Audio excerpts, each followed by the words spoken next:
They are very narrow shoes. Even though my foot is fitting inside this shoe, you can clearly see from my foot shape that this is never going to be a good shoe for me. Even if I had narrow feet, you see how this shoe is actually pointing my toes to the centre. Even if you have narrow feet, you are going to find some restriction from Converse. What does this look like?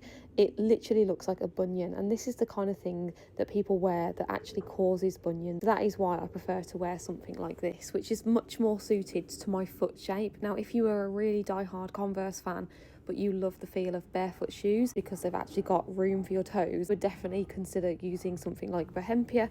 Really wonderful barefoot shoes because they actually do allow your big toe to stay straight, and therefore you're not going to get any damage from bunions. And also, when you're walking with your toes restricted and so tightly together all the time, not only do you reduce the natural gaps between your toes, but you also increase your risk of ingrown toenails and calluses and corns and hard skin.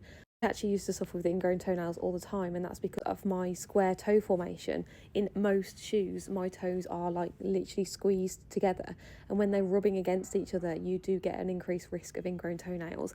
And so wearing something that is actually foot shaped and literally shaped like your foot means that you're going to be reducing the risk of uncomfortable conditions. I'll show you a little bit more about Barefoot. Now, I will be honest with you, I did actually change the laces when I received these, so they actually came with a black lace, and I've changed it to an off-white lace. The Converse do have a very narrow silhouette, also extremely pointed, but they aren't too bad when it comes to flat they are. Obviously, they don't have a heel rise and they don't have any arch support.